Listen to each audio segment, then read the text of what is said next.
Welcome to Level Up, real talk that takes you higher.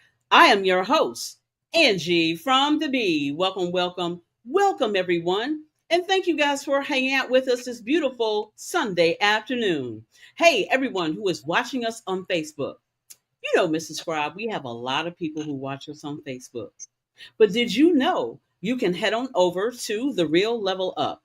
That's The Real Level Up on YouTube, LinkedIn, X, and also on Instagram. All right, you guys, we're going to get right into our most exciting show. Some of you guys who follow us on a regular basis, you guys been watching a couple of rerun shows. Well, the reason why we do that, because we want to make sure that we have a balanced life. And so we had a great time with our family and friends on last week during the Resurrection Sunday. Mr. Scribe, how was your Resurrection Sunday? My Resurrection Sunday was very nice. The service was wonderful. The message, as always, was good. And I took my wife out to dinner afterwards. You took the box out. The boss. Good job, Mr. Scribe. I better. I don't want to get locked out. No, you don't. from two doors, okay, front and the other.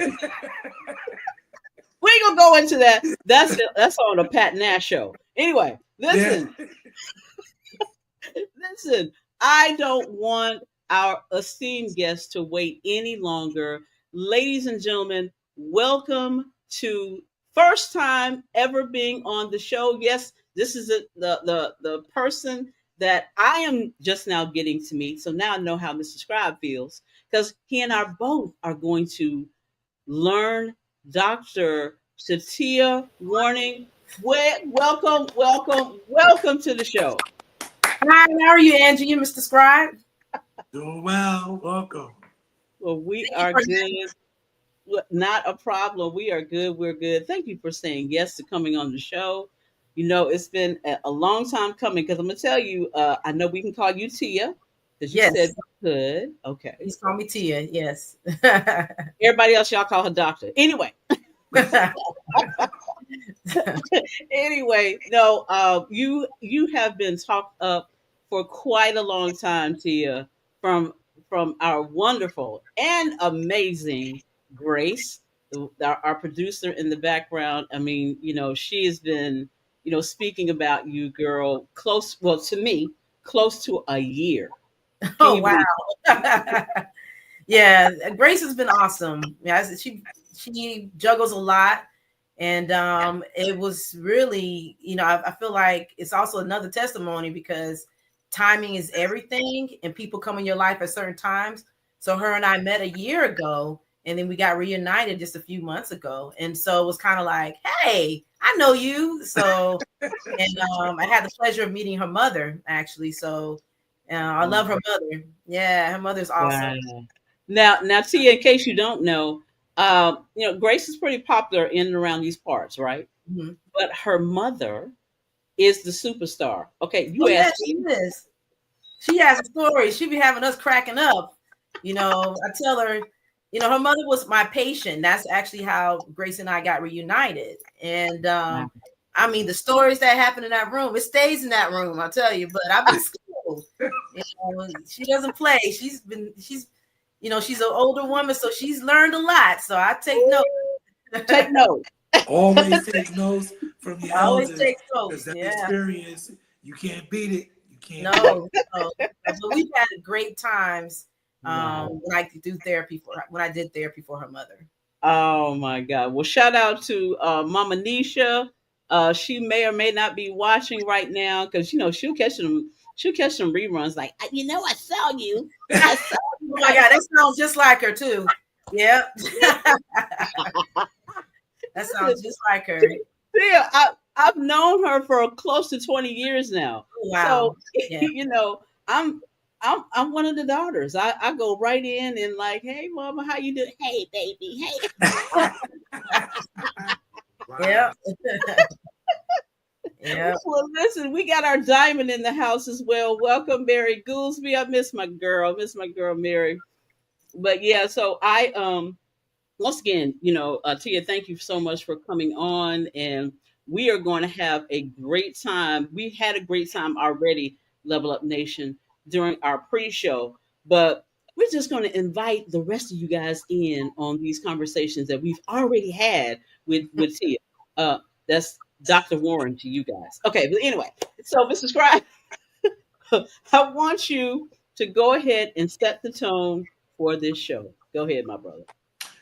Okay, setting the tone, I'm going to go to James, the 5th chapter, and the 7th through the 11th verse.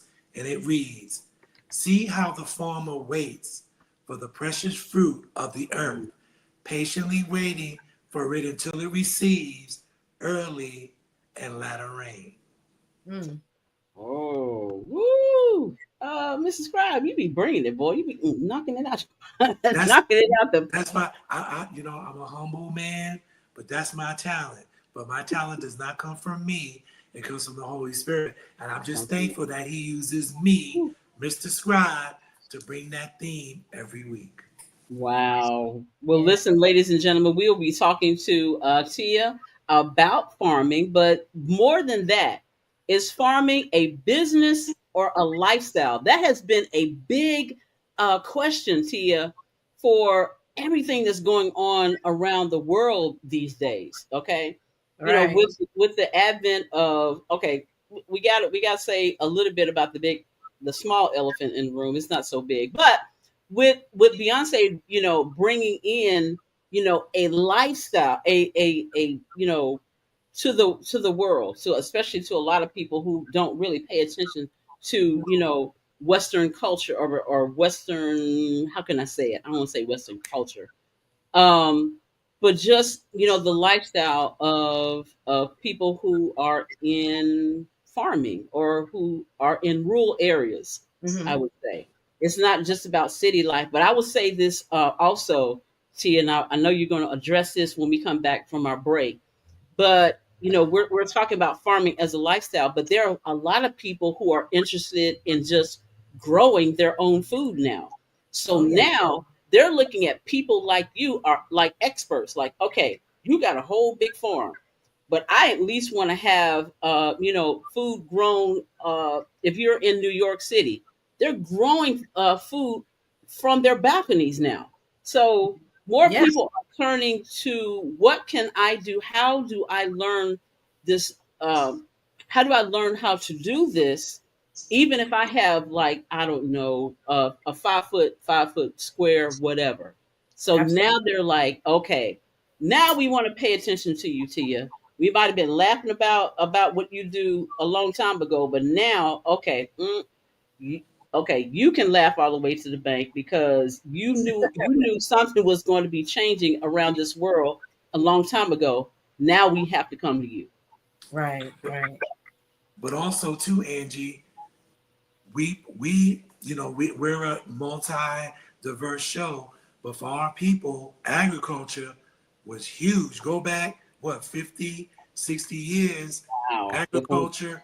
I can remember my grandparents, my grandfather, cotton, watermelons, on had his Oh acreage of wow. land, and he would tell his own, and we would go, I'm from the big city, but we would go visit, and I would ride on the tractor and mule driven wagons and all that type of stuff. And it was a big deal to eat food that we picked out of the garden that morning. And for us city guys, for us city kids, because we used to go to the store, my mom would go to the store, purchase stuff, but to actually pick it out of the ground was a whole different Was a experience. whole new world. Wow. Well, listen, you guys, we got to head on to break. And when we come back, we're going to have all this conversation with Tia, Dr. Warren, to you guys. Anyway, I want to give a shout out. I want to give a shout out to a couple people who are already in the comment section. Listen to you. Woo, the numbers have already gone up. You're Oh popular really? now. You're Thank you, popular, my. family and friends, for the support. Thank you. They have already gone up. Of course, Grace is already in the house. We've already given a shout out to our diamond in the house. But not only that, Mini Diamond is in the house, Mr. Scribe. We see Carmen Goolsby is already in the house. Thank you for Cynthia Williams, for Renee, Look, I'm not going to even butcher your name, Renee. Renee Morrison, and okay, you know these people.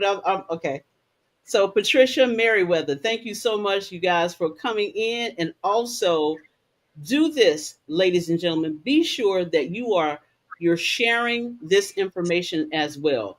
You never know who needs to hear the information that we'll be sharing out to the world right now.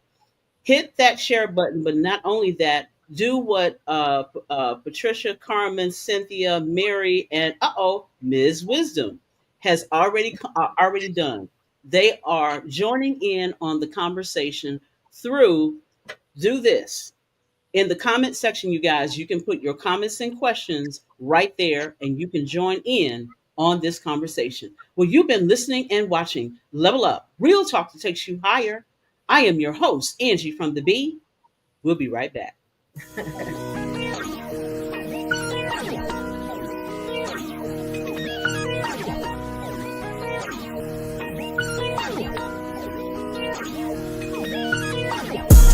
Problems in my life, things ain't going right. Had to move with faith, I can't go by sight. Take me by my hand when things are going crazy. Said you never leave and you won't forsake me. Hey.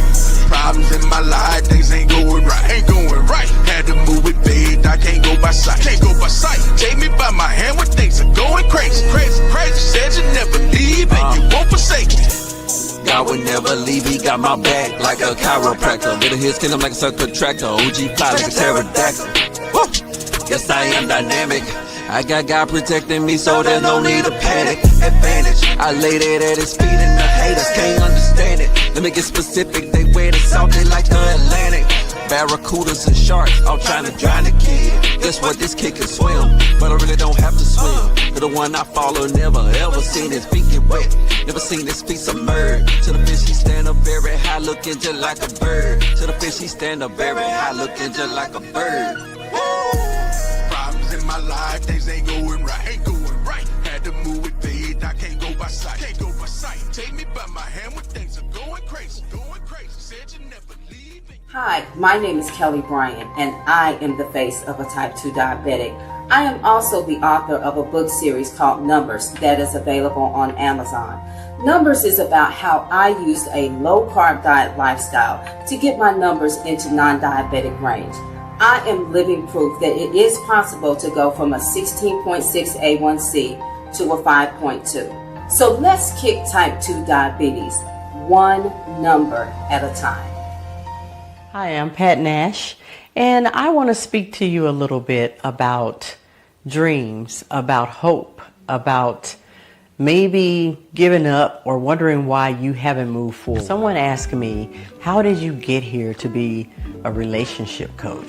It actually came out of a need for myself and what I observed looking around after I asked myself a couple of questions. Why was I not doing the things that I wanted to do? Why had I gone through divorce? I realized I was not the only one. You see, there's a lot of us who stopped hoping, who stopped dreaming, who stopped chasing our dreams or going after our dreams because we don't have to chase anything. When we look internally and figure out what it is that's holding us back, the sky's the limit, and you don't have to chase anything. You attract it.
Hey, this is Patty Williams of Paddock's Benefit Advisors. You are listening to Angee from the B and Vibing with Mr. Scribe. Level up every Sunday from 3 to 5 p.m. Don't touch that dial. Hello, this is Roger Yeager. Level up. Check them out every Sunday from 3 to 5 p.m. Don't touch that dial. Get inspired with real talk that takes you higher. Like me, Rebecca Outlaw of Tickle Mites LLC. Level up Sundays from 3 to 5 p.m. Ordinary people with extraordinary stories. Hey, this is Shantia Warren of Hams Farm and Assurance Wellness. Keep it locked right here as we level up, giving a voice to the unvoiced with real talk that takes you higher. Ordinary people with extraordinary stories.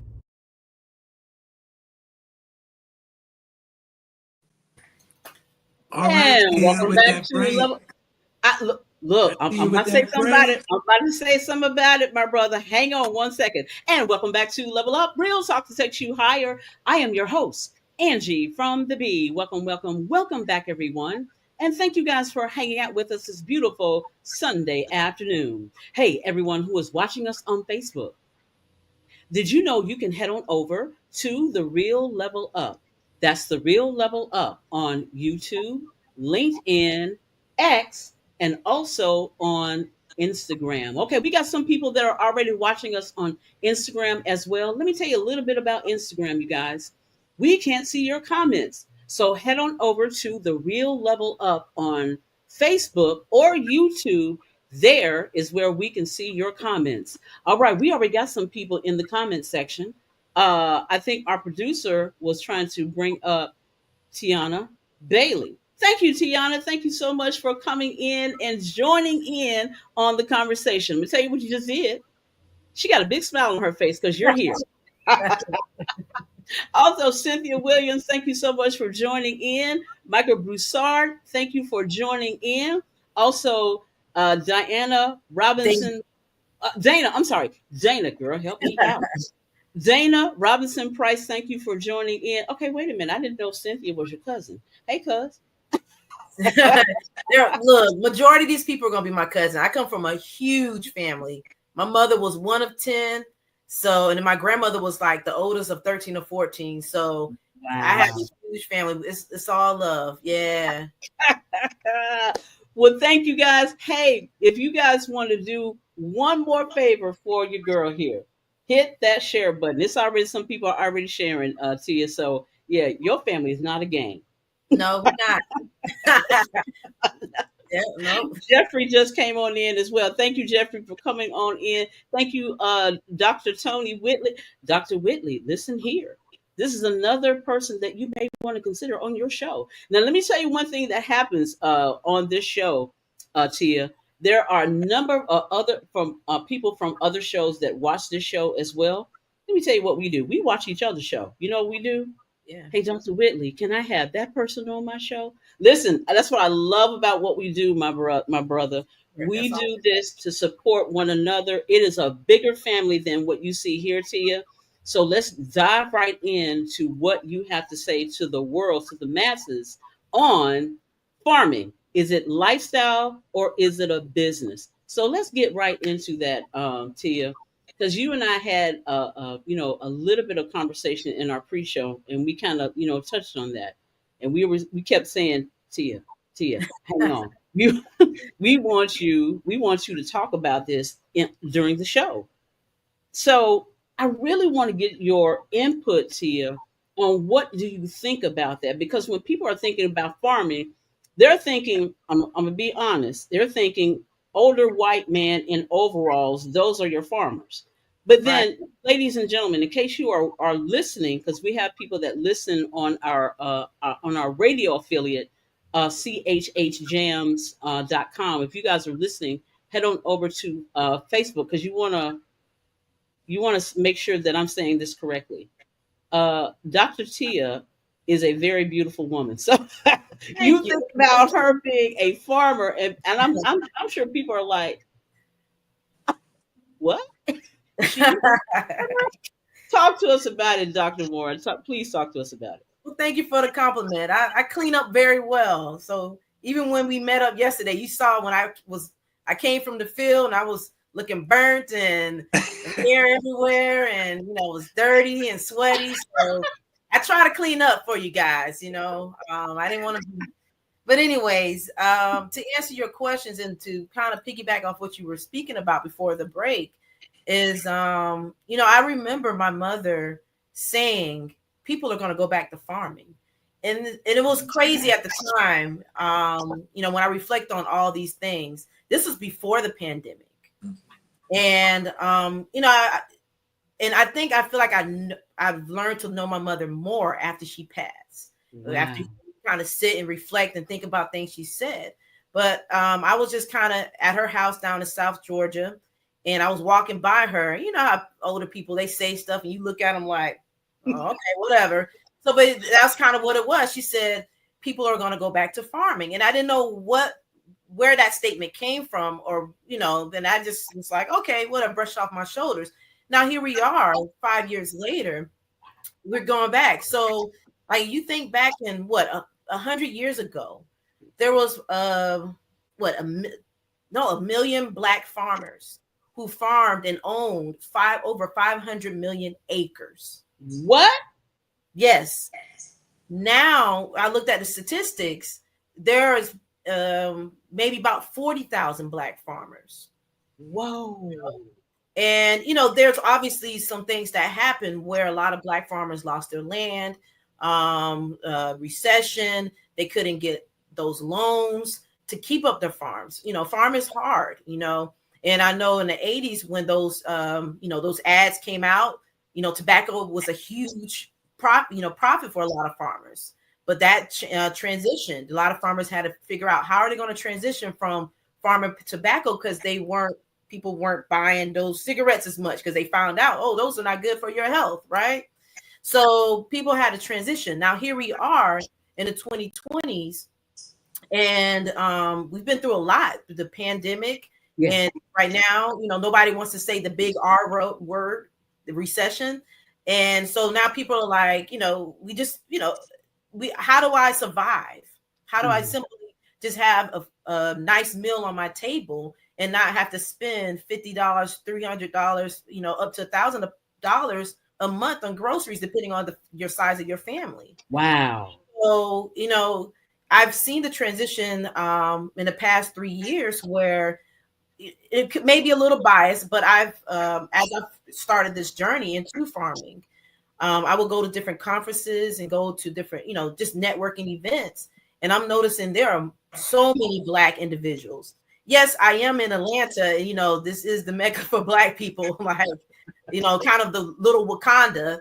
So, but, I've met so many other farmers in other states, and Black people are getting back into farming. So which is awesome.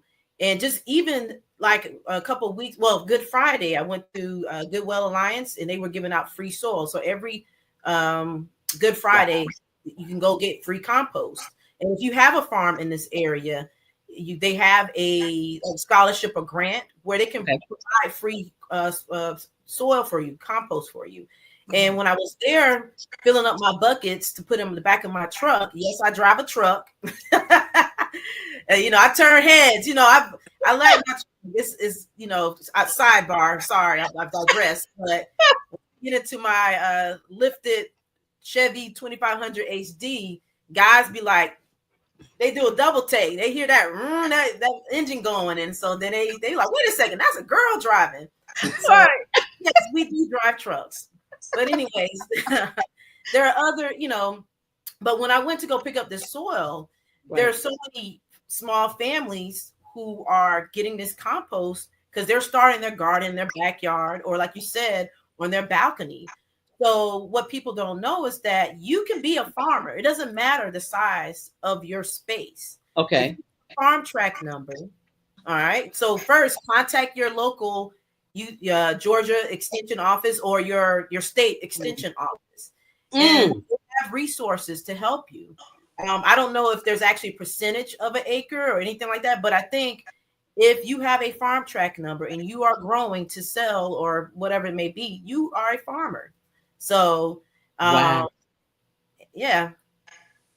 Wow. No, this is some good information. Let me kind of go through what some of the people are saying in the comment section. Especially, I don't know, W Jackson. I want to comment, make that comment. Thank you for sharing your pearls of wisdom, Dr. Warren. What an amazing journey you are on.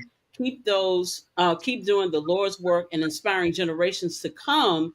Blessings, blessings, blessings. I also want to talk. Also bring up what Dr. Whitley is saying. So important to our culture, especially now. We need to start back growing our own. And, you know, 100. Mary Gooseby said the same thing. She's proud about her Mhm. daughter getting into growing their own. So what do you have to say about, you know, us getting back? See, you're saying we're getting back to that. And to uh, Mr. Scribe's point, we were there. So what happened? Those numbers that you're talking about, uh, Tia, are astounding. What happened? Discrimination, you know. Um, so and that's really a lot of farmers lost their land because they couldn't get a loan. And so that's what the bill is. A lot of, and I cannot think of his name, but he is a huge advocate out of the state of Texas, actually, Okay. and he goes around and he talks to the congressmen and the senators, and he's making moves to get these farmers who, I guess you could say reparations, but get their money back that if they've been denied wrongly to get a loan. Um, and that we know that you know, even we've been denied loans for just homes, right? Wow. We've been segregated to certain neighborhoods. And I probably pronounce this incorrectly, but like Collier Heights here in Atlanta is Okay. well known as for influential leaders. And the reason why, you know, they had the money to probably live in Buckhead at one time, but Okay. they were denied. They kept them on the other side of the racetracks. That's what segregation does, right? So, but you know, they strive and they built their own, like the Russell Innovation Center. I can't think of his name, but he was the developer for a lot of these influential Black homes, and they're the best homes, I think. Forsyth brick, you can't find homes like that anymore. You sure But can. so that goes to say also, we do need to provide for ourselves, right? We are a community, you know, and not to just, you know, keep it in our community, but we can do things to help each other out as, you know, as people, as a society. Wow. Go ahead, But Mr. Scribe. Go ahead. no, I was just saying, and that's the ironic thing, Dr. Warren, because there was a time where, oh, we don't want to have anything to do with you. So African Americans set up their own towns where they did their farming, their business, and had their own thriving places. We know a number of Tulsa and Rosewood, places like that. But what would happen? The word you use, discrimination and a hatred and jealousy, because when they saw, oh, well, they separated themselves and they're doing well. What did they do? Destroyed it. Right. Looted, destroyed. And like you said, losing the land, just going in and basically stealing it and not giving opportunities. So these are issues just with the farming alone. We could jump into a whole lot of different areas where this particular thing permeates throughout. So I want to ask you a question. How feasible is it for people? Because I noticed that where we live in a rural area, there's a lot of land. So what's the realistic thing to go up to somebody and say, hey, I have the money to buy this land because you may want to farm or whatever, and how willing with the people that control it be willing to sell it? Because we already know, oh, these folks are starting to come and want to buy up. We're not going to sell to them because we know that happens. Yeah. I think just if you have an interest, I say go for it. Right now, I've been looking at land, and an acre is going for 15,000 in the rural areas, some rural areas. If you're in Alabama, Mississippi, I've seen it as low as 5,000. Okay. That's great, but the prices, if you were to get land, you need to get it now because the prices is only going to go up. And and in in Atlanta area as well, like just the population is just growing. We're outgrowing each other. We're just living on top of each other. And so it's going to be a point where people are like, you know what, this is enough. I would prefer to live out. So I would say try to, invest in property, buy that property now and just sit on it until it's time for you to retire. You can go to banks. They have listings like, so like rural area, like just those small banks, they have a real estate sector where you can, look, go online. And so just look, if I say just stack your money, try to save and be prepared for when you need to buy for something like that. Wow. And Cynthia right there, Cynthia Williams, like truth. Ms. Wisdom also said Black farmers were ran off their own land, and this stopped them from the farming. So was that as early as the 70s, 80s, 90s? I mean, what year? What are the decades that we're talking about when Black farmers were ran off their land?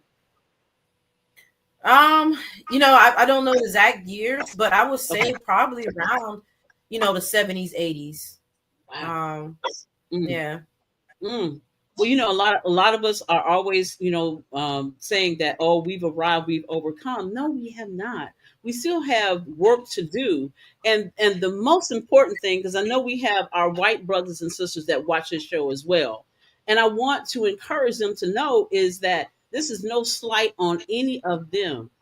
We are just trying to have conversation to see what we need to do to even continue to survive on this soil. Because there are a number of people now, Tia, that are going overseas right now and are doing the same thing. They're traveling to Belize, like Belize, Costa Rica is popular. Africa, like I went to Africa a couple Christmas ago with one of my sorority sisters, and it was amazing. So after that, I kept getting videos like Africa's doing some regeneration where they're able to farm. Because what we don't know is that majority of Africa is probably, don't quote me, but I think majority of Africa is really owned by China, Italy. And so now Africa's trying, they have the most resources. So that bothers me that other countries own Africa. That's crazy because they have the most richest resources. But they are investing in more agriculture. And so I was out maybe down the line, I was looking at that as an option as well. Wow. Unfortunately, that's the history of what happens. Countries that have money, we know, go check your history. Countries that have money to see another place that has resources, use that money and basically takes over the country. It's like, well, you don't have the money to do anything because most of the people are not affluent. So they buy up all the prime land and do what they want with it. So basically it's exploitation and colonization, which is a shame. And, just from knowing different things in this country, the way things run, if you expand it globally, a lot of it goes on in other countries as well. Well, what just popped up, Frankie was saying, how are the tariffs going to affect Black farmers? That's a good question. Yeah, so I know a lot of the more senior farmers, it's affecting them big time. Like, so I know some farmers who sell soybeans. They grow the soybeans here. They sell them. We're a big producer of nuts, and we sell to China. So it's just going to cost everyone a lot more money. So a lot of farmers they're pivoting, but that's the biggest thing about when you're an entrepreneur, and especially when you're a farmer, you do a lot of pivoting. And so, and one thing I can appreciate about farmers is they're creative. They're intuitive. Just very intelligent. Like they're going to learn. They're survivors. So, but it does affect the pockets in the long run. But I believe a lot of the farmers are going to go out of business. Those who are probably on the latter end, maybe about to retire out. I was actually in a program, the Journeyman for Farmers program is a small business program that was hosted by UGA. And so I was in class from every Wednesday from January till just this past March. And CNN came and did a video, and I was actually they interviewed me briefly.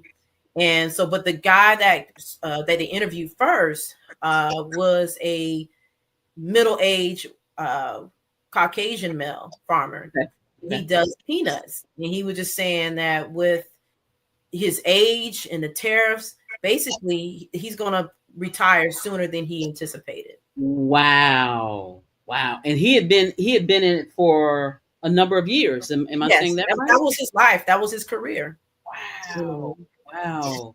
So there you have it. I mean, thank you for that question, Frankie, because that brings out the question that we have for our show today. Farming, business, or lifestyle. Here's one guy that probably knew nothing else, Tia. And here we are, he had to choose between, okay, do I want to continue to fight this? Or do I, like you said, I need to pivot again in order to put food on my table? Right. That's some real, listen, we still got a lot of people that are showing up. Like we said, Dr. Tia, you're pretty popular, my I want to go back to what even Michael said. Michael, some of the more intelligent, astute countries in Africa are pushing out the European coloners. Wow. Yes. Okay. Well, look at here. I think that's way overdue. I don't think Africa should have been relying on anyone else. But you have some corrupt leaders that who made these trade deals. They made these trade deals that wasn't going to be beneficial for their country in the long run. And now I think they realize that, and they're making those changes. So I'm proud of Africa for those countries who are starting to make that change. Yeah. Well, I'm making a way to get over there myself, Tia. I would love for you to join me over there, because I'm gonna try to bring the majority of Level Up Nation with me when I go. We had a person that came on the show. Her name is Coria Burns, and she is doing a phenomenal job bringing any and everybody. If you got a passport and a few, okay, it ain't cheap, but a couple of dollars. She's like, listen, get over here to even just learn and listen. Let me give a shout out to Dr. Tony Whitley. Listen, he is all over the place. Okay, Dr. Tony, we're going to make sure she comes on your show. Listen, they are out of Milwaukee, Wisconsin. They have a huge following as well. So, Tia, I am going to connect you with Dr. Tony and that crew as well. Hey, Dr. Tony. Also, Michael said once again, setting up and we rolling. Yes, Michael, I will definitely when I bring Coria Burns back on, you guys, that will be close to the time that me and my business partner, Pat, are making our way over to Ghana with her. And she is, it is how she got it set up, Tia. It is educational. It is informative, but she rolls that right into it being entertaining as well. And I've been studying her ever since she's been on the show.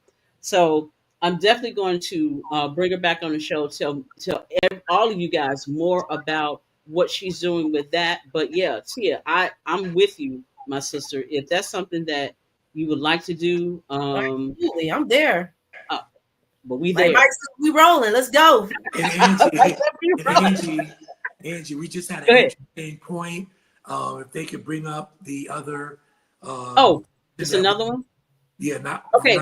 Producers, go ahead and what I'll do, because we got to go to break. Producers, go ahead and star that information right there that Mr. Scribe is talking about.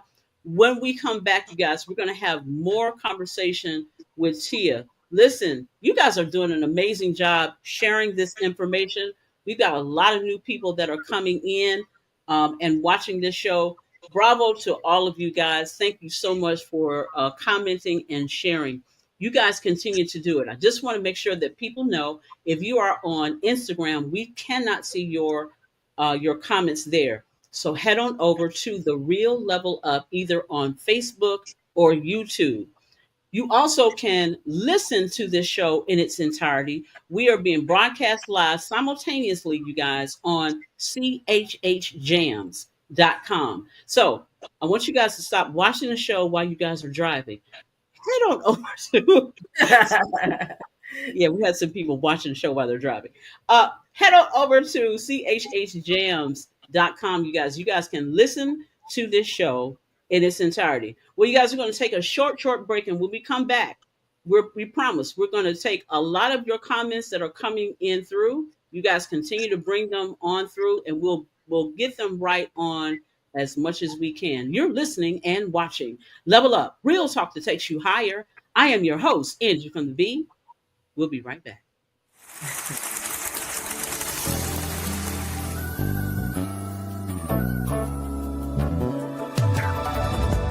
There is no condemnation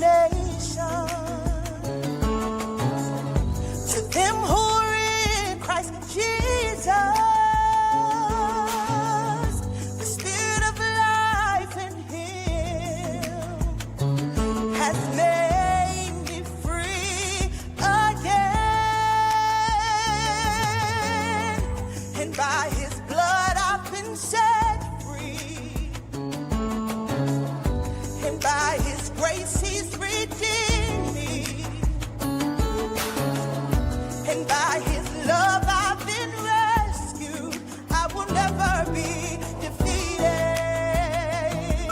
No, there is no condemnation to them who are in Christ Jesus. Christ Jesus. Spirit of life in Him made me free again. Oh Lord, and by His blood I've been rescued, and by His grace He's redeemed me,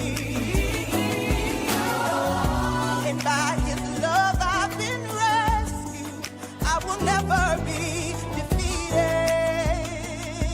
No, I will never be defeated. No, and your love rescued me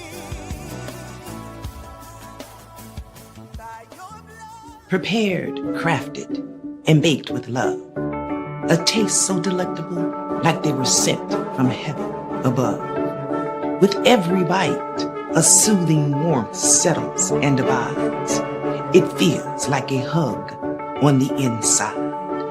Kyrie's cookies explode with flavorful taste no one can duplicate. Joy permeates the soul with every bite, creating a tasty intimacy to savor, a merry delight. A sprinkle of joy, a pinch of happiness, a dash of faith, a cup of compassion and happiness are ingredients that give Kyrie's cookies bona fide uniqueness. Kyrie's cookies make my heart sing, packaged with a royal presentation fit for a king. Kyrie's cookies, a tasty treat that are simply a pleasure to eat.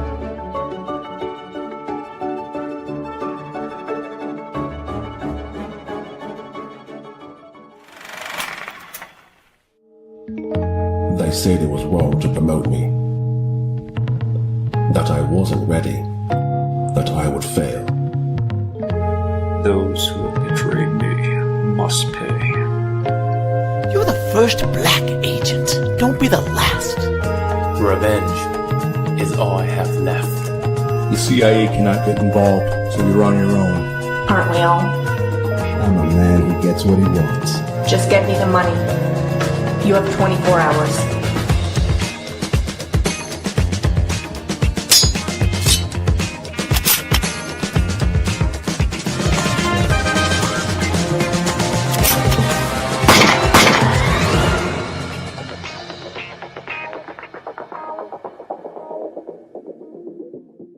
Hello, business owners. This is your fit photographer, Andre Gerard, coming at you with my 2025 campaign. The goal is to promote and empower her enterprise. Yes, the goal is to elevate women of color in business. On March the 1st, we are set to launch this new campaign, and it doesn't matter what your business is. Please contact us at www.andregerardphotography.com to book your consultation. Let's make this an amazing year. Follow me on all social media at Andre Gerard, your fit photographer. And let's have a moment of clarity. There's freedom in your transparency. When you speak, you release. That's therapy. It's my decision to listen and do it carefully. Wanna live carefree? Well, it's gonna start. When secrets are kept, families are torn apart. I wanna do my part to help heal your heart. Shed some light on your life when your days are dark. Help ignite a spark that'll bring change. Be your shelter from the rain. Assist with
Hey, this is Kimberly Howell with Angel Rings Music Presents.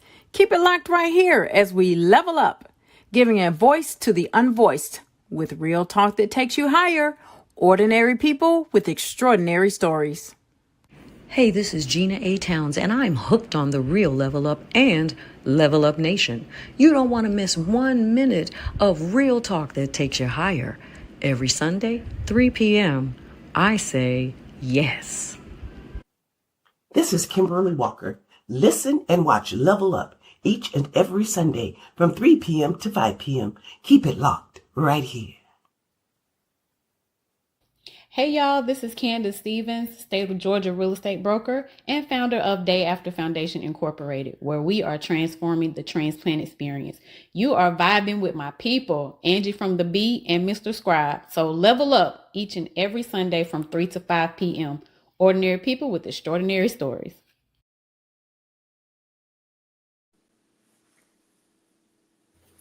Welcome back to Level Up, real talk that takes you higher. I am your host, Angee from the B. Welcome, welcome, welcome back, everyone. And thank you guys for hanging out with us on this beautiful Sunday afternoon. Now, let me give more people some shout outs. Tia, you know what? You got our producer working on extra overtime. I'm mad at your people. I'm so not mad. First of all, Angela Conley, thank you for joining in, my girl. Thank you so much. That's our second diamond of the house. Lily Williams. You know who that is? Do. That's my neighbor down in South Georgia. So she grew up with my mother. So my Did she family, really? they all grew up together. As you know, I come from a family of sharecroppers. And so I think the land has been in my family for over 100 years. Wow. So, What? they worked together as a community. They bartered. They went to Wow. before segregation. They went to this small church that's still sitting there, and there was a schoolhouse there. So my mother grew up in segregation. My mother was born in 1944, and so her younger siblings, they were able to they went to school where it was integrated. But Okay. they all grew up together as a community. They bartered. You know, it's just still to this day, you know, we are family.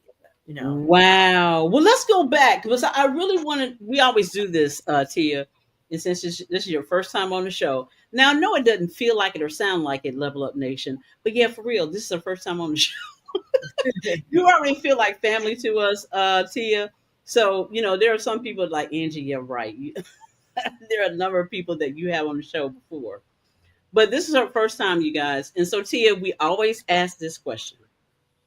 This is our most famous question on the Real Level Up show. Who was Tia at the age of 10 years old? What did you think about? Where were look at her, Mrs. Scribe. What did you think about? Who was your favorite teacher? Who was the person that really encouraged you, inspired you then, now, and beyond? 10.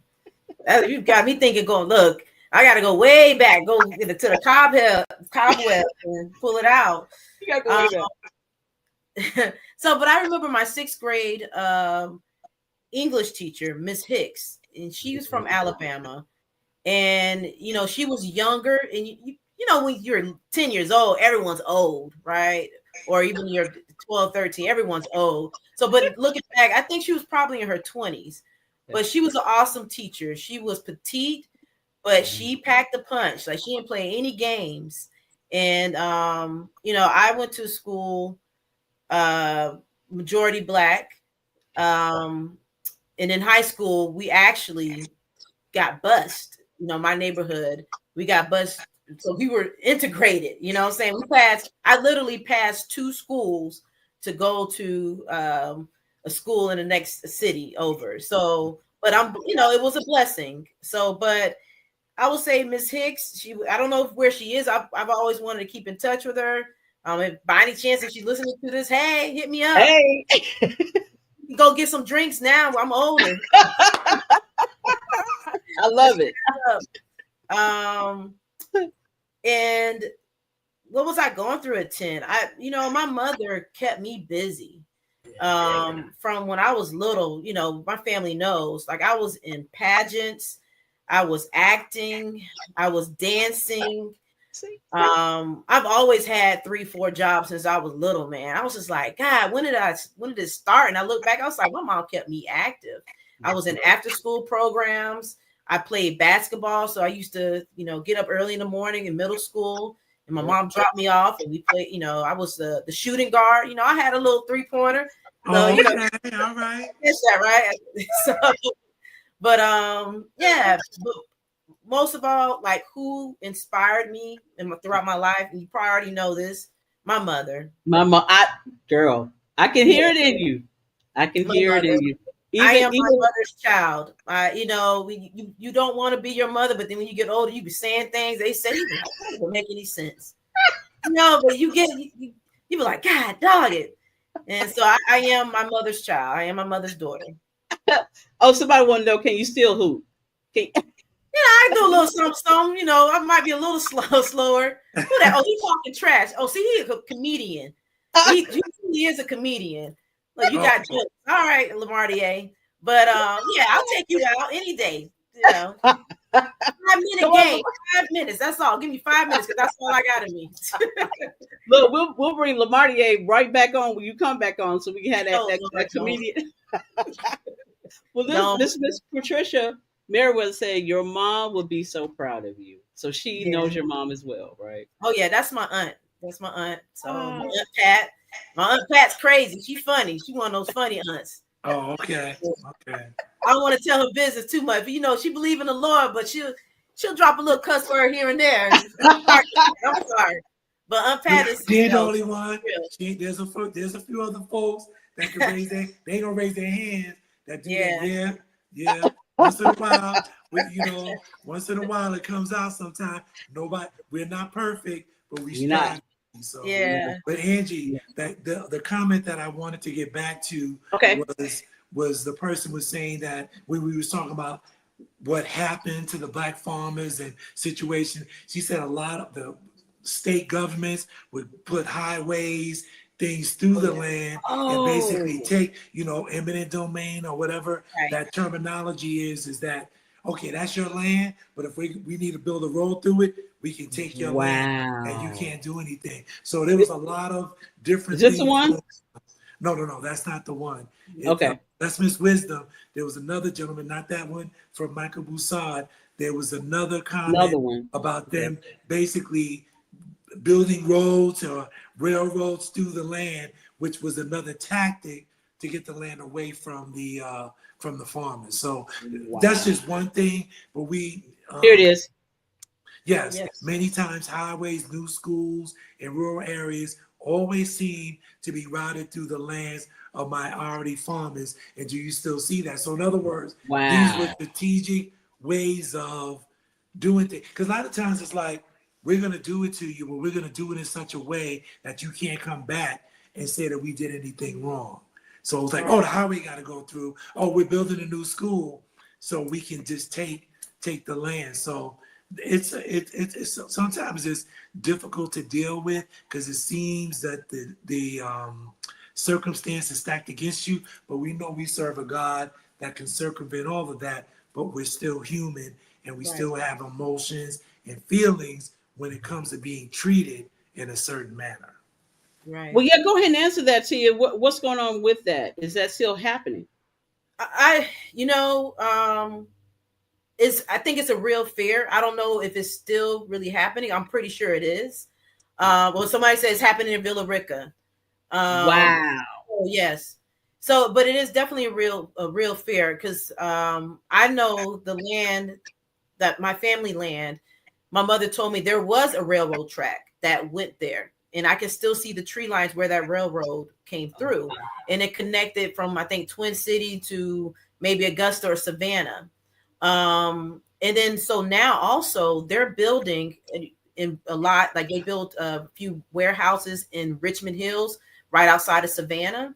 And the fear is that, Metter, Georgia, which is maybe 40 minutes away from Richmond Hill, they're starting to build more homes and then more apartments. And so what's going to happen is, these people who are working at these warehouses is going to bring the population up and to bring the traffic up. So what happens, Metter is right off of I-16. What will happen from there? They're going to start to move in. Garfield is only 20, minutes, just a few miles from Metter.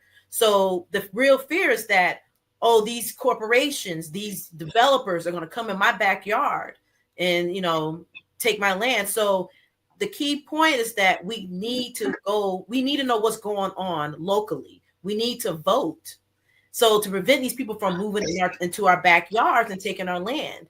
And so I know all my neighbors, they've been there for their families over 50 years. I know each farmer, the Lanes. I know, my uncle, they have land over there. The Lily Williams, she's over there. So it's not a lot of us, but we all have acres that separate us. But we have to, as a community, we have to say, look, if someone needs help, I'd rather you sell that land to me than allow some corporation coming in. And that's what they'll do. And that's what they do. Yeah, we got to stay strong and communicate. We can't fight each other. We got to work together. What they do is they go, from what I understand, what they do is they go in and make offers. They'll go to one of your neighbors, and give a number. And the thing is, but you have a strong community, so they're not going to fall for the okie doke of the menial or the meager offer that's going to be made, because their land's probably 10 times as valuable, but they'll lowball to try to get the people out. But because you guys are so connected, prayerfully, that won't happen. And we believe in prayer, and if God wants you guys to continue to farm on your land, he'll make a way for it to happen. Right. And I know the tariffs and the lack of grants out there is making it harder for a lot of farmers. Okay. But like I said, we just have to really work together. And there are resources out there. And there are people who want to help. So we just got to work a little harder during these times and just help each other out. Well, my producer is saying, make sure I get Michael's in here. The question came up, when did Black farmers start losing the land? Black farmers began losing their land in the late 1900s and 20th centuries, particularly after the Civil War and at the end of slavery. Land loss factors, discrimination in government programs, sharecropping and tenant farming, redlining, and other discriminatory practices, heirs, properties, the complexity of interstate succession, dying. Now here's something to talk about too. dying without a will and lack of resources. I see you, girl. Navigating legal inheritance systems. Talk about that one, because I've heard that has been the big factor. Dying Yeah. without a will. And it's bittersweet about heirs property, right? So Okay. I just think about like my grandmother. She acquired probably almost 200 acres from her grandparents. So and they, like I said, my grandmother had 10 children, and the best thing, they didn't probably have much, but they had this land. And my grandmother, I understand the position she was in. You don't know what's to come in the future, but she was doing right at that moment to leave all 10 of her children this land. Now, fast forward, heirs property is a problem. It's a blessing, but it's a problem, because now what happens is you have these 10 children, and then I have 30 first cousins. Now, when they pass away, you got 30 people that owns this property. Then when we pass away, you got 600 or 900 people. When have you known for 2 people to agree on one thing? Right. Yeah. Talking about 30 some people who have to make an executive decision on how to manage this property and this land. And so I understand that's all they were able to provide and give to us. And that's awesome. But sometimes later down the road, it can be a problem. Now, this is the issue. And that's why, especially if you don't have a will, and I'll say this, really, a will doesn't protect everything. It's the trust. You need a trust. And that is the secret that a lot of Black families don't know. The will, you still have your family. And my mother had a will, and she was about business. She was a boss lady. And when you pass away, it makes it so much simpler to I think the hardest thing was not just grieving, but handle my mother's business. But because she had her business in order, it was that much easier. Right. And so it was, as a community, we don't leave wills, and we definitely don't have trust. So if you have land, I would say try to opt for the trust versus the will. But regardless, but a lot of land has been lost. Majority of the land, I think, has been lost because we don't have the proper papers in order or will to leave, to say, how do I want you to have a succession plan? And that is my goal with the land that I have acquired after my mother has passed. I cannot allow this land to go. It's not going to be on my head. It's not going to be on my shoulders that if I let this land go, but what I'm going to do as, when I live here, is that I'm going to work hard, as hard as I can, to make sure I, protect the land and create a succession plan for after when I pass. So my family members who come after me know how to care for it and keep it in the family. And to be as young as you are, to think like that is a wonderful thing, what we call wisdom. And a lot of times people, they'll make flippant decisions, not think things through. But here you are saying, and we talked about this in another show, Angee, legacy. Remember we talked about when we was talking about like investments and things like that? You want to leave something because other folks are doing it and have been doing it for hundreds of years, leaving legacy, and their children and their children's children step right into it. We need to educate ourselves, especially with a commodity like land. People will tell you real estate is valuable. If you own acres of land, it's very valuable because as the space shrinks, you're going to have people come, nope, we're not selling the land. Or depending on the situation and circumstances, it could be very, very beneficial financially to create a legacy. At times, the Wimbleys, Angee, own a lot of land. And Cal, one of my church brothers, was able to give us an understanding on how the land passed through his family. And it's like yours, Tia, where they have 200 something acres and they've been approached, hey, we want to build a subdivision. And every time they have a written documentation, I guess it's a trust, this land is ours. And we as a family have vowed to never sell the land. Yeah. And, I want to say that, it really starts with communication. And this is my soapbox. Families fight over land and money. It's crazy that we fight over things. When we die, we can't be buried with it. Unless you're a pimp, maybe you want to be buried with your money. Honestly, for real. Yeah. When I pass away, I cannot take this land with me. So why are you feeling threatened?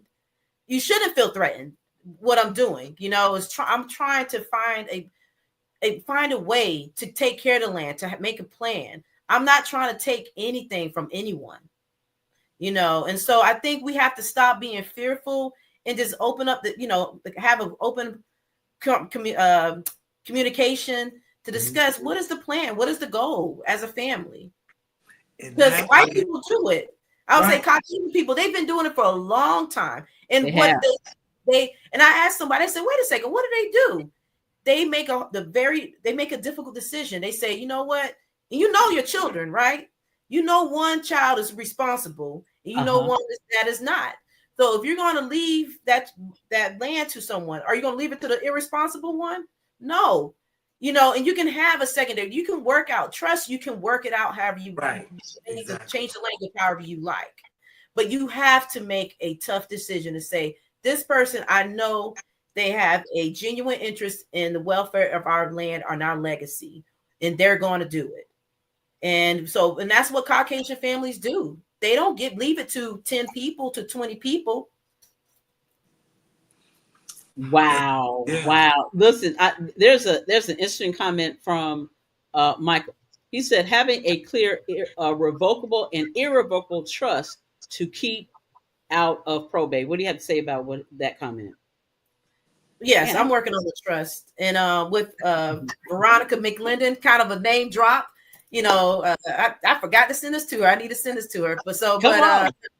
Yeah, she's helping me, and she's been very patient. I'm working on getting my land in a trust. So I don't know all the terms. I'm not an attorney. I'm just a physical therapist and / farmer. So I'm always have to call her up like, okay, what do you mean by this?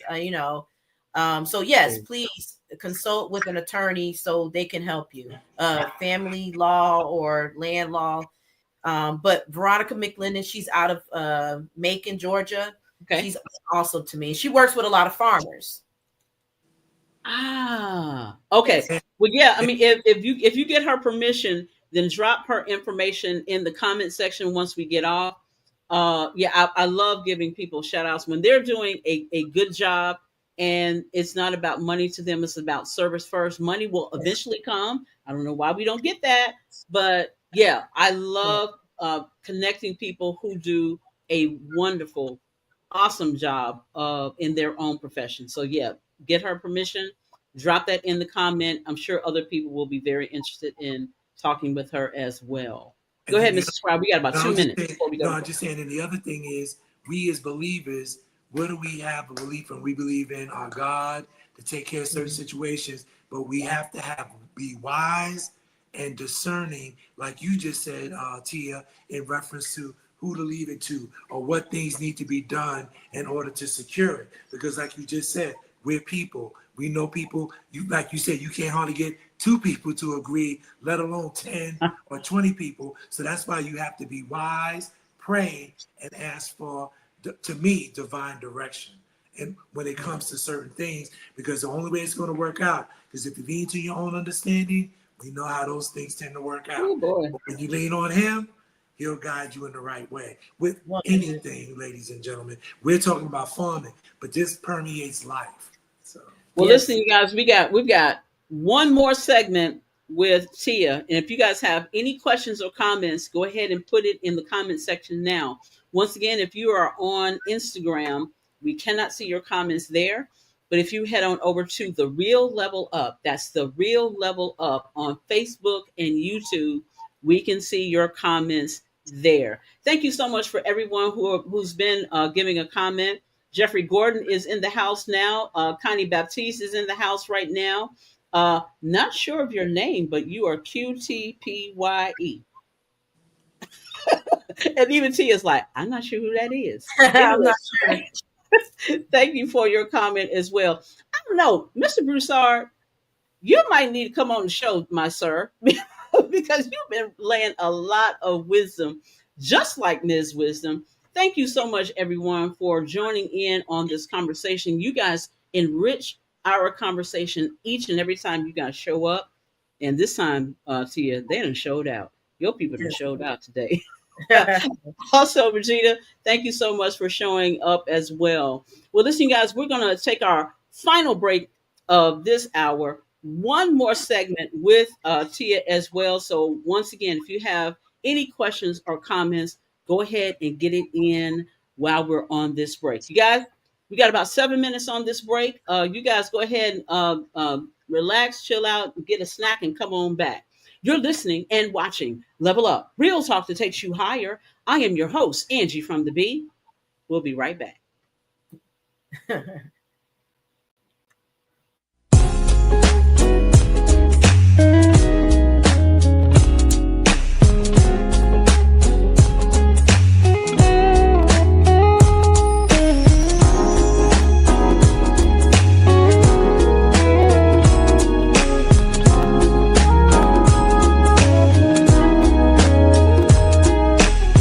You wanna know if I still love you? Will I do what I used to do? I know sometimes I can step off track, but with open arms you call me back. Yes, yes, I love you. I say yes.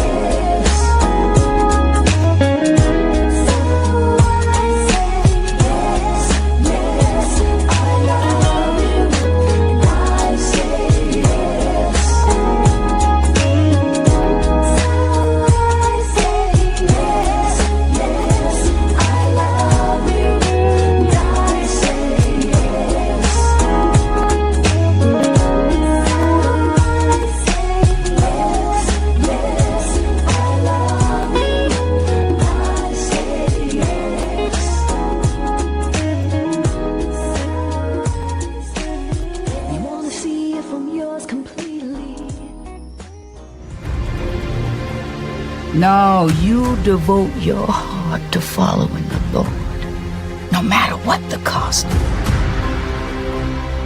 He hasn't had a good man in the home to be a role model. No matter how much I do, it's hard for a woman to call out the man in her son.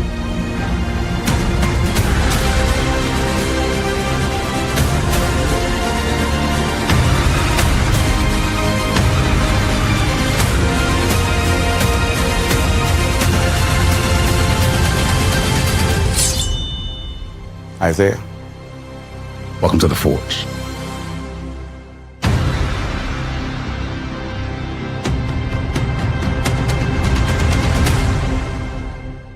I stop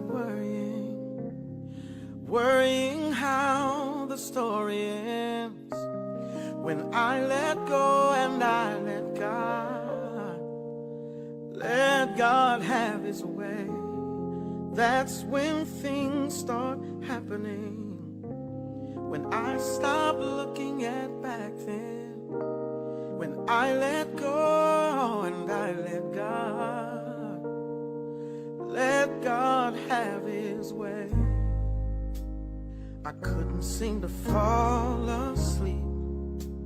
There was so much on my mind.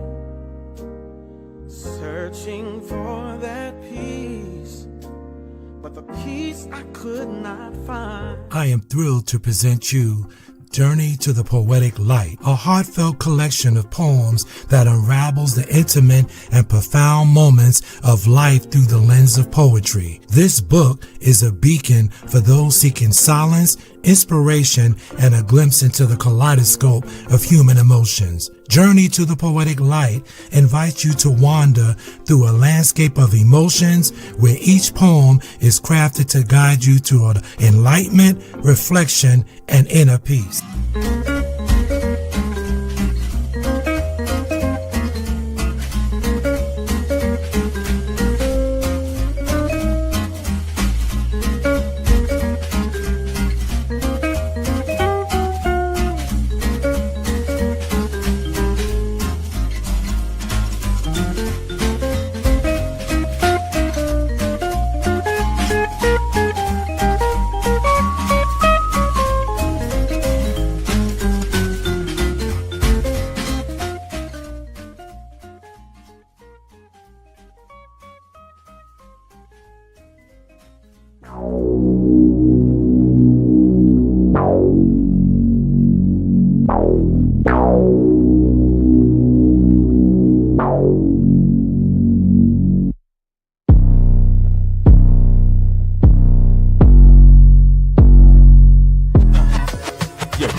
Intro for my show, nice though, hot like nitro, cool as ice though. With that type of dichotomy, y'all know it's gotta be. Who else could it be but T? Rub your eyes, behold the Tony D. I'm the Dream Supreme DJ, straight out of Queens. I'm eclectic, the dope is selected. Emerging music break, Tony D will take, yeah. Well, Tony, I don't care, long as you take me there, someplace to ease my. This is recording artist Bertrand McKinney, aka Birdie, and you're listening to CHH Jams, where the bars come from the word. Y'all keep it locked. All right, ladies and gentlemen, that's right. This is Orlando Presents right here on CHH Jam Presents. Make sure y'all tune in every Sunday at 7 p.m. Eastern Standard Time, 6 p.m. Central Standard Time, and check out our new show, CHH Jam Presents, right here on The Real Level Up. Let's go, y'all. Let's level up, level up. Let's get it. CHH Jam Presents. Hello, everyone. This is Pat Nash of Pat Nash Talks, where we have the conversations that create real relationships. I'm here every single Sunday, 8 p.m. Central Time, 9 p.m. Eastern, and you can find us right here on Level Up Nation. See you then.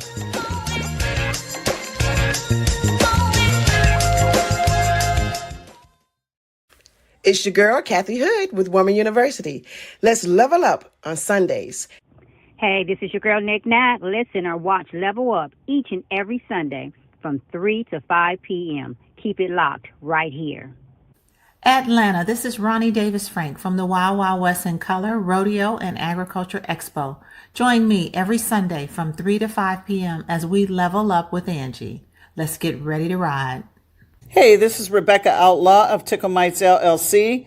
Keep it locked right here as we level up, giving a voice to the unvoiced with real talk that takes you higher, ordinary people with extraordinary stories.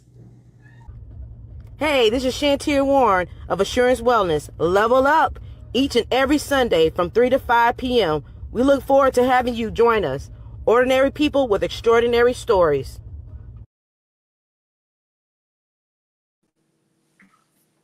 And welcome back to Level Up, Real Talk that takes you higher.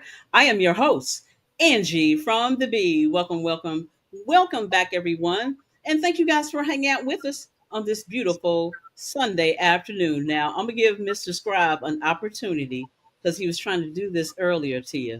Go ahead, Mr. Scribe. You wanted to say something about her drop, right? Mm-hmm. Yeah, I was trying to get it in when we first heard the drop, but I understand the show must go on. But I got to give kudos to Tia's drop. Phenomenal job. Oh, thank you. You know, because I know you shared when we was doing the pre-show that you had an interesting voiceover. So I hear some potential there. So all right. need to have a conversation offline. But I like the drop. Thank you. I won't tell you how many times it took me, but I was like, I had to get into my little vibe. I had to play the music. That's what it's all about, Tia. It's not about the first. It's like you in a production. You know you're not going to get it on the first take. You got to get into the role. That's funny. It's voice acting. That's why it's voice acting. So even if it took 10 takes, you hit it because you got the right one. And I just want to commend you on that. Thank you. I appreciate it. Well, we got some new people. Maybe they've been watching, but they're now commenting. SJ Angel is saying, "Congratulations, Dr. Warren. Super proud of you and grateful to have you as a friend." More that she is saying. Also, I'm hoping I'm saying this right. Please don't. Is it T. Morris Gaza? Am I saying that right? I'll bring it up. Oh, sorry, producers. T. Morris. I think the end might be silent. Okay. Well, listen, if I butcher your name, please forgive me. I'm not good with names. Thank you for coming on and showing up. She got a couple of friends. He's got a couple of friends in the comment section saying, how are you doing? So I want to make sure you saw that as well. Also, Miss Sherry Lomax. Oh, Sherry. I love it. I love it. I love it. We got a couple of questions that we have to address. Our producer is always on it. So I want to make sure that we get these questions in. Okay, Kelly, I do see your question, but we're going to jump right into Renee Williams. And this is more of a comment, though. Let me bring this up right here. Renee D. Williams, she was saying, when slavery ended, a major asset was lost. When the slave wanted to change his lifestyle, the former slaveholder became a loan officer. Blacks can get 150,000 to buy a car, but not to buy land. Oh wow, that's deep. Yeah, when sharecroppers basically was that transition from slavery. That's what they knew how to do. They knew how to work the land, to cultivate the land. Okay. And so they may have not sold them the land, but in order to keep that land to work it, they still took 50% of their profits. 50%. So, yeah. So are you free? You really have to ask. Like, it was just different tactics, Tia, as you understand, being in that particular genre. It was just another way to control. It's like, yeah, it's your land, but I still have control over how it's being worked. Yeah, you live on the land, you have a house on the land, but you can't gain wealth, you can't move ahead because you end up being stuck. And that's the way it was designed to basically, okay, we've lost the term slavery, but we just kind of gave it a different name and just disguised it in a different way. Woo! And it wears you out too. I think we as a people, and you have been saying it over and over again, Tia.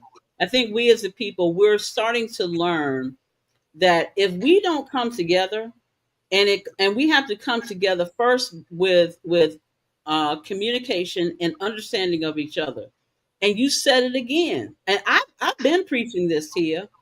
I'm not trying to take anything from you. What I'm trying to do, I'm trying to set you up to win. Right. And you may not like the direction that I'm going or how I'm doing it, but at some point you have to trust someone. And why wouldn't you want to trust your own flesh and blood? What do I have to take from you when you know you have your God-given talent that can take you further than any way that I can do it? And so I'm saying this because I'm going to start saying a lot louder, Tia, because I'm starting to see this even with, I'm going to say another big elephant in the room. What happened in the draft? Because I said it a number of times when people were posting what was going on in the draft. It's like, this is, if you guys don't learn this lesson, you got to learn this quick. We have to start learning to trust one another, ourselves. And so that's why I'm making a big deal about going to Ghana with my sister, because first I trust what she has brought to this table, to our platform. You guys may want to take a trip over there to learn a little bit more about who you are and where you came from, but Angee, how much of kings and queens that we are, and stop dumbing down who we really are. Come over here and understand who you are. So when you come back over here, you are taking your rightful place, your rightful air. Because at 1 second, Mr. Scribe, because I want to say this one point, because I want to uplift my sister once again. For Tia, for you to take this on, what has begun our way of gaining wealth is what you said, that we own land and we work the land. And the best person that can teach us this, ladies and gentlemen of Level Up Nation, are the farmers. It's them. They have more information than we can ever imagine. And let's stop pushing them aside thinking that, oh, that's what we used to do. As you said, Tia, we have to come back to it. Your mother said it. They will be coming back to it. And I think because of what's going on on this land right now, people are starting to understand that land is the wealth. That's where it is. And if you learn how to work the land to gain wealth, how much further you'll be. Go ahead, Mr. Scribe. No, all I was going to say, Angie, was just to piggyback off of you was saying to come together as a community. Here's the thing, though. Come together as a believing community. If we believe and we serve a Christ that we profess, that we, it's going to bring integrity, humbleness, and honesty in our dealings. If I'm dealing with Tia regarding a land deal, and if I'm a believer, she's a believer, I'm not going to cheat her. I'm not going to shortchange her. I'm going to approach her as a sister in Christ. That's the thing. When we go outside, well, at times we do have to go outside. We're dealing with people that are secular, that have no belief, no care. They're into their sin. They're into their greed. They're into all of these things. As a community of believers, that's where it needs to come from. We need to be a cohesive group of believers.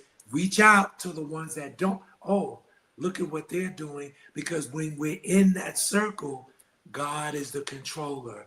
God is the overseer. God is the one that's driving it, and we're protected because he's not going to let anything happen to us as long as we stay focused on him. So these things can work, but the reason it's not working is you got part of it believing, then you got the other part that's not. It don't mix. Right. Go ahead, Tia. What do you have to say? Woo. Yeah, I agree. You guys said everything. Yeah, I think about my journey into farming. So as you know, I'm a physical therapist, and I've been a physical therapist since 2009. And even going to physical therapy, I had to I was going to be I was 99.9% sure I was going to be a pediatrician. And so, going through life, I was just in around that time in the mid-20s, my father had passed. And so I had to kind of be still. And during that time of being still, God spoke to me. And physical therapy kept coming up over and over again. So I said, all right, God, I'm going to listen. Let me just, let me see what physical therapy is about. And so I volunteered at Hugh Spalding, and I shadow doctors. And then when I shadowed the doctors, I say, hey, do you love what you do? And they said, it depends on the day. And then when I would ask physical therapists, occupational therapists, and speech therapists, shout out to Michael Bernard. That's how he's like a big brother to me. I met him when I was before physical therapy school. But I would ask these therapists, do you love what you do? And they loved it. And so that's what drove me to go into physical therapy, but really was just being still and listening to God and just letting go of what I thought I wanted to do or I thought was for me, And then so fast forward, I was a traveling therapist for about maybe 6 years. Okay. And so I went down, that's the thing I did for myself is to travel I went to Florida, California, to DC, and I learned about other cultures. I learned about, wasn't in this box. And I think people need to travel so you can get outside this box, And, while I was traveling in California, my mother was my wing girl. And so we would, my friend Emery, he used to pick on me, say, man, your mom's your wing girl. So every weekend we used to go out and just, we'll go to San Francisco. We'll travel down to Yosemite Park, and she loved it. And, it was funny during that time, she told me, she said, my mother was very spiritual. And some people may not believe this or not, but, or this could happen or not. But she said in one of maybe her dreams or, something, her mother had came to her when I was born and said, this is the child that will continue to, I guess, introduce you to things that you've never done or continue your legacy. And at that time, I was just thinking, we're just traveling. We're having a good time. Let's fast forward, and I was traveling. I was in DC. I lived there for about 2 years. I loved it. Chocolate City, it was great. I had a great nightlife. But then it was like the reality came is, majority of my family were further south. And then the reality was, I don't think I was going to buy a house there, because at that time homes were almost $1 million. And I was just like, woo.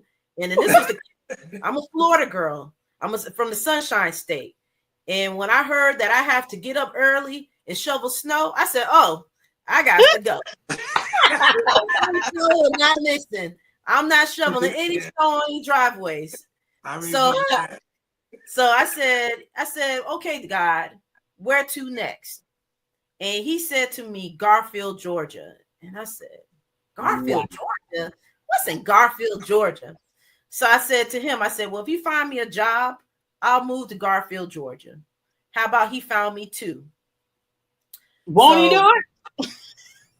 So he, that was my first time taking a management position down there at a nursing home. Very bittersweet. That's a whole nother story. And I worked at the local hospital in Statesboro. So I was hustling 2 jobs. And but I was living with my mother at the time. And my mother, it was great. But I didn't know my mother needed help. My mother wasn't the type to ask me for money or this, that, and other. But she needed help with like the roof and just little things around the house. And of course, I wasn't paying rent, so it was rightfully so. I put a new roof on the house. I bought her a new stove so she could baking those sweet potato pies, And so I helped her out. And during that time, I'm a city girl with country roots, so I love the city life. But like I'm comfortable with the country. And so, but being in a rural area, I was bored. So I was like, well, I needed an outlet because I was a manager. So that was my first time starting a garden. And so my mom, she grew up there. Like this is the house that I go to now, down on the farm. And so she wouldn't touch my garden, but she'll get a chair and she would tell me, crop from the bottom. She'll tell me what to do because she was just bossy like that. But she wouldn't touch my garden. So, gratefully, and the greens that I had at that garden, she harvested them, and we had a big Thanksgiving feast. So everything that I had in my very first garden, she used, and supplemented some of the food, and we hosted family. So fast forward, my mom's a little competitive, so the next spring, she want to one-up me. So my garden was maybe 10 by 10, right? This woman goes 100 by, 30 feet garden, and she plants sweet potatoes. Woo! Right. And so she planted sweet potatoes, some corn. And so it was during that time, she moved back home, and I don't think she had that vision at the time that she wanted a farm, but me starting that garden kind of sparked the fire, and then it just kind of snowballed. So the sweet potatoes she grew in that garden, my friends tell me to this day, they like, oh my God, those sweet potatoes were so good. Like your mom had grew. And as a community, even Miss Lily Williams, who was speaking on, she was there. My cousins were there. We all helped her to dig these sweet potatoes out the ground. I would take them, bring them back to Atlanta, sell them to my friends and my sorority sisters. And so, but during the pandemic, fast forward again, like all this is coming together, right? And you don't realize it until later. And so during the pandemic, my mother was in her 70s, and people were getting those stimulus checks. Yeah. By, snow crabs and doing whatever they was not supposed to be doing with their money, but that's your money, do whatever. Well, my mother, she planted 48 pecan trees with that. Wow. Did you say 48 pecan trees. He dug every hole, and she put every pecan tree in the ground at 75 years old. And she planted 4 blueberry trees and 6 muscadines, and they're still there right now. Wow. And this summer, I'm going to get some blueberries off of those trees, and it's more like those sweet potato pies she baked. When I eat the blueberries from the blueberry tree she planted with her hands, it's like, oh, Yeah. And those pecan trees, the very first 2 pecan trees she planted, it takes 7 to 10 years for pecan trees to develop their first nuts. Last year I saw just a few on there. So it was a blessing. It's kind of like her smiling down on me saying, I'm here. I planted this, and her legacy is going to continue. So in October 2021, I remember vividly the last day of my mother's life. We would talk 2-3 times a day. And during my lunch break, we spoke, and she was so excited. She was like, "Oh, I'm planning." She was planning the party, a welcome party for my brother's wife, who was traveling from the Dominican Republic.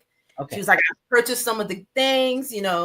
Then she said she made the menu for Thanksgiving, because we were going to have a big Thanksgiving feast with the neighbors, with the Olivers. That's when neighbors were family. And then also she had just purchased some flower bulbs, and she said, she had called me my name. I can't tell everyone my name; it's a family name. And she said, I don't know how to arrange these flowers. And I said, Mom, no, don't worry. I'm going to plant, help you. We'll plant them. And so I told her, I'm going to take a little nap, kind of meditate before I get back into this work, go back into the clinic. So that was the last time I spoke to her. Later that evening, I called, and she didn't pick up the phone. It wasn't really, I was like, well, maybe she's outside watering those pecan trees. And so I was like, she'll call me back. And so then I got the call from a neighbor, and he told me she had passed. She had an asthma attack while watering those pecan trees. She was watering. She was watering them, and she had but I called a cousin, and she tried to get the inhaler, but the inhaler wasn't doing anything. And I think my mom knew, because she had 2 or 3 major asthma attacks coming up to that point. And she told me that later, and I was like, well, it ain't no good telling me now, but my mother, she was ready. And oddly, I think my process of coping, again, after she passed, I had to be still. I had to just kind of just quiet myself, just get grounded again, and figure out, why did this happen? And I have reflected on all that. I said, my mother always said, when it's your time, it's your time. And I try to make reason to say, no, it wasn't your time, this, that, and another. But mom said, you got to let go. And my mom did everything she was supposed to do. I think about, the conversations we had about her visions for the land, the conversations she had with her mother, the dreams she had of her mother, and me planting that first garden. And then my mother planting those sweet potatoes and those pecan trees and those blueberry trees and muscadines. None of it is a mistake. Everything was in its due time. And that is the piece I have to come with. And thinking about that conversation we had when we were in California, and she said to me, her mother told her, this is the daughter that's going to continue your legacy. And my cousin said to me, after my mother planted those, after the funeral, he said, your mother planted these pecan trees to help you and your brothers pay the taxes on the land. That was her succession plan for us, to help us. So now, I'm continuing the legacy of my grandparents, my grandmothers, my mother.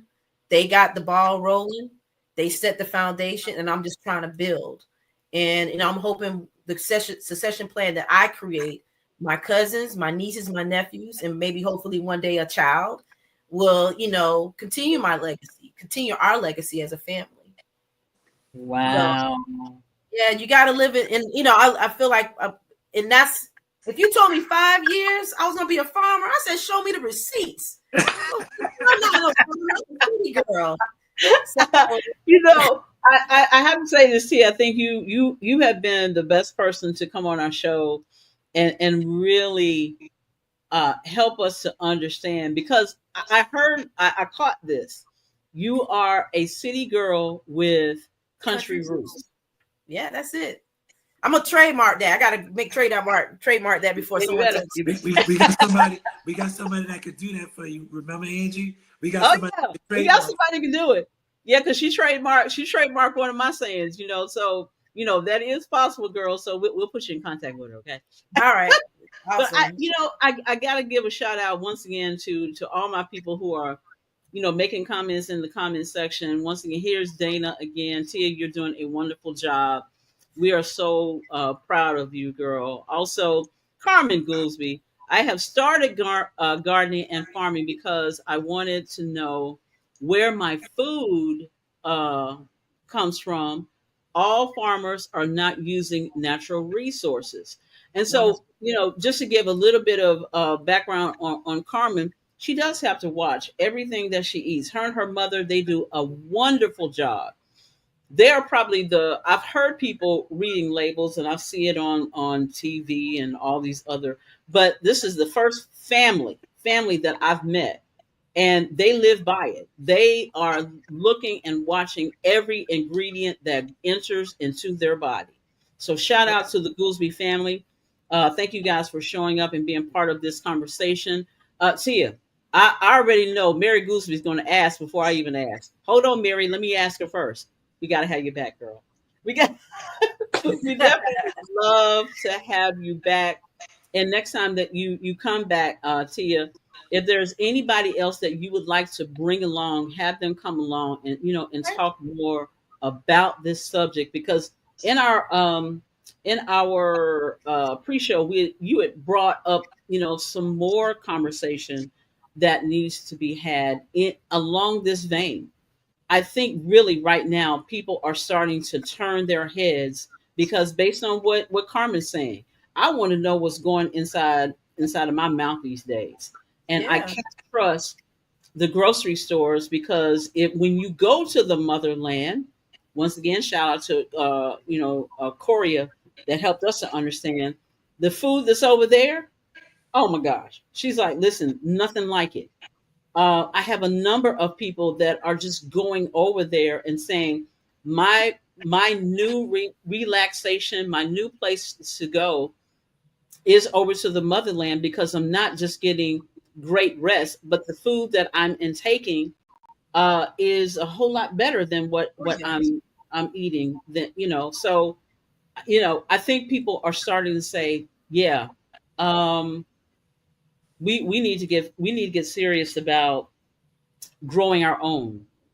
Yes. Mary Goolsby also wants to know, where can we buy your food? Where the things that you are growing? Right now, I don't have Hams Farm. I don't have a social media platform for the Hams Farm yet, but you can contact me. So that's my physical therapy business, but also Hams Farm. The email HAMS farm FARM 22@gmail.com. So hamsfarm22@gmail.com. You can contact me. I will put you on my list of buyers. And so, like yesterday, like I said, I was out in that heat. I planted some watermelon, some white potato, red potatoes, and some corn. And so I'm going to plant some sweet potatoes sweet potato coming up. So I'll have some stuff soon in a couple months. So this is growing season. So a lot of farmers are busy. So to prepare. Well, listen, we got a couple more questions and comments. We'll try to get these in. We got 5 more minutes with her, ladies and gentlemen. Let me see if I can let me go to Kelly, because Kelly asked this way back, maybe in the first hour, but let me at least get her question in. She's asking, Lake Lanier, she believes, is that Lake Lanier, I believe, is flooded farmland, correct? You know anything about Lake Lanier? Yeah, so they did a documentary on it where it was a community of Black individuals, so farmland. And again, to take their land, they flooded it. So, and they made it a lake. I feel like a lot of Black folks are like, in Georgia, are kind of like, that lake, or the lake is cursed. I'm from Florida. I love beaches. Swim in a lake, but definitely wouldn't swim in Lake Lanier. But people do it. But it's the reason why there are a lot of unexplained deaths or drownings is because there's a city underneath there. And so when you're jumping in, you don't know what you're jumping in or Right. what you're going to hit. Yeah, they're like you said, Tia, it's like having a town, Angee, and you flood it. So the town is still there at the bottom of the lake. And there's this supposedly lake, because every summer you hear about somebody either drowning or a boating accident or something that happened at Lake Lanier. And I just go back to the word. The word says you reap what you sow. And again, we're going right back to the kind of not essential theme, because you're talking about farming and how that can help with our legacy, but going back to situation where a thriving African-American community was doing well. Folks came in. Well, we want somewhere where we're landlocked. We don't have any water to do anything with. So what do? They flooded. Why did they pick that particular area? We all know why they picked it, because it was predominantly African American. There were other places that they looked at, but they didn't want to disturb that because they already had the other communities there. This community they felt was expendable, so that's what they did. Wow. Once again, somebody else is asking again. Give your email again. We're going to try to put that up. Yep, I gave it to Grace. Oh, yeah, so Grace. HAMSFARM22@gmail.com. hamsfarm22@gmail.com. Okay, great. Okay, we got that now. All right, ladies and gentlemen, we're going to try to get this information up to you. We've got a couple more questions. Let me see while I'm trying to handle that, Mr. Scribe. I'll have you take this one here. This is from Jeffrey Gordon. Go ahead, Mr. Scribe. Go ahead and take that one right there. Most minority farmers are forced to set up their farms further away from their community city. Now, these large processing plants, Holly Farm, Del Monte Company, etc., are coming to these small cities looking to buy up those same areas that were available to us. Minority farmers seem to never have the options of choice to select how their land will be used. Yeah, I agree. Yeah. Wow. So we go right back to that vicious circle again, where African Americans want to farm, they see the value in it, but yet the outside forces come in and derail any dreams or hopes of being able to do that, because they want the land so they can do what they want to do with it and change it over. So that's why I felt during this whole conversation that you gotta, as believers, include God in what you're doing, because of all these outside influences. If you don't have them, I feel you're just leaving it up to chance.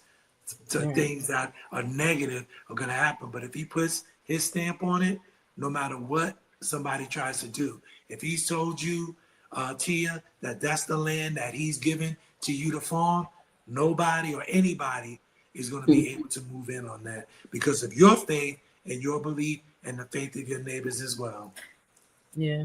You know what's crazy real quick is that rural areas, they may have one grocery store. You probably have to travel 45 minutes or 30 minutes to a grocery store to get fresh produce. And that just bothers me. It's, food deserts, a lot of fast food places, not healthy foods. And so, yeah, I definitely want to help schools, nursing homes to get healthier options, Wow. Well, hats off to you. So many people are saying hats off to you. Even Jeffrey Gordon, he said corn. That's some hard work. Yeah, corn, they do not. They're nitrogen rich. They require a lot of nitrogen. Wow. Okay.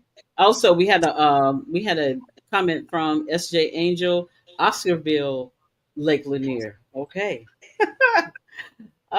Listen, we are going to wrap up the show. Everyone, thank you so much once again for coming out and being part of this conversation. Tia, we definitely have to have you back on the show, girl. You are a wealth of information. Look at Grace. Grace, I'll be going down to the farm. You know what, Grace? Everyone is welcome.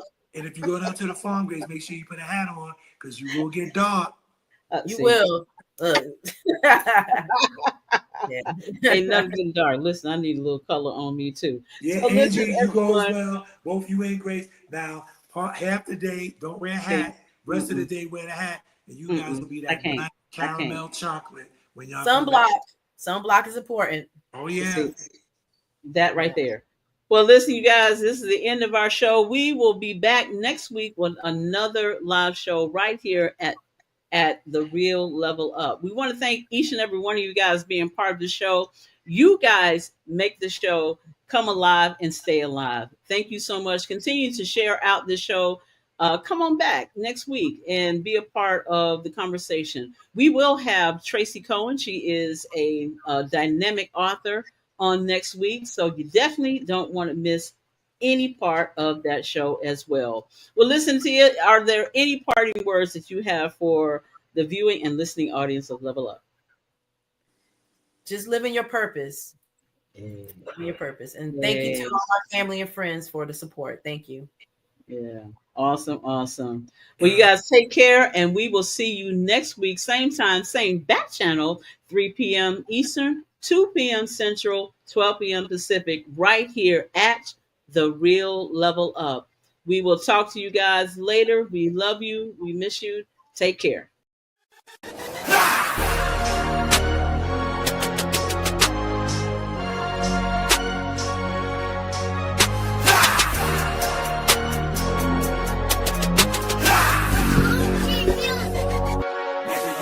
Make sure you keep that same energy. Make sure you keep that same energy. Make sure you keep that same energy. Make sure you keep that same energy. Mike G coming through the crowd raw, big dog. You don't really wanna feel these claws. See, God loves me anyway, despite these flaws. So I gotta get a little buck while yeehaw. My God giving y'all the blessings, so I never tap out. No time for stressing. I'm confessing that I'm still learning lessons. When I get knocked down, get up stepping, cause I know how my blessings flow. Started from the ground down to the tiptoe. Holy Spirit, you don't wanna miss this flow, cause I'm talking about you and the whole trio. The Father's on top and they call me mijo. For my Latino, just Jesucristo. My God's bilingual, so if you didn't know, I'ma speak English, me amigo. Make sure you keep that same energy. Make sure you keep that same energy. Make sure you keep that same energy. Make sure you keep that same energy. Make sure you keep that same energy.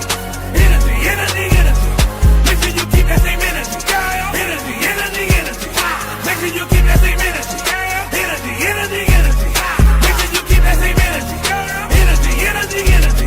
Make sure you keep that same energy.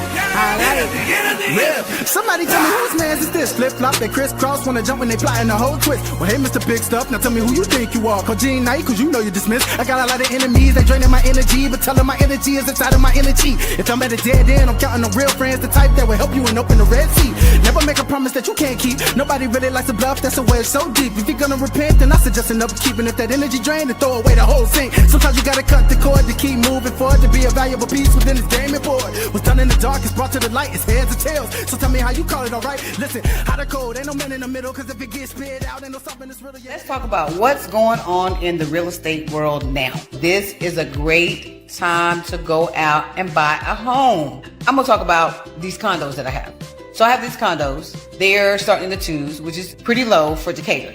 So you're looking at monthly for a mortgage at about $1,750 for the 1-bedroom and about $1,900 for the 2-bedroom. If I was renting an apartment, I would buy me a condo and I would rent to myself. If you were going to rent for more than 2 years, you need to buy your own place, let somebody rent a room from you, then buy whatever it is that you're trying to buy and sell what you have or use it as your first investment property. But what I wouldn't recommend doing is renting for 5, 10, 15 years. We have to change our mentality. My name is Kelly Bryant, and I am the face of a type 2 diabetic. I am also the author of a book series called Numbers that is available on Amazon. Numbers is about how I used a low-carb diet lifestyle to get my numbers into non-diabetic range. I am living proof that it is possible to go from a 16.6 A1C to a 5.2. So let's kick type 2 diabetes one number at a time.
And I want to speak to you a little bit about dreams, about hope, about maybe giving up or wondering why you haven't moved forward. Someone asked me, how did you get here to be a relationship coach?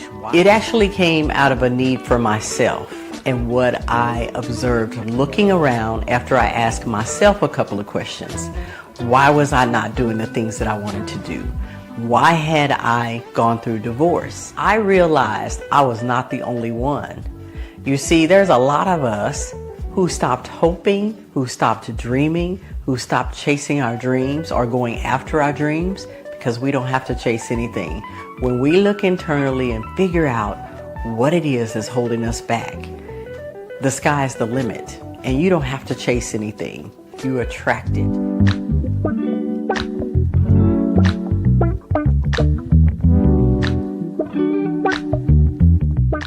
Starting at 1 p.m. Eastern Standard Time with Dr. Kyrie Listens. Healing begins with being heard. Join us at 3 p.m. for Level Up, real talk that takes you higher. Coming to you at 6 p.m. Eastern Standard Time is the New Artist Profile. We keep it hot for you. Following the New Artist Profile at 7 p.m., join the Dynamic 3, Orlando, Kim, and Birdie for CHH Jams presents Where Bars Come From the Word.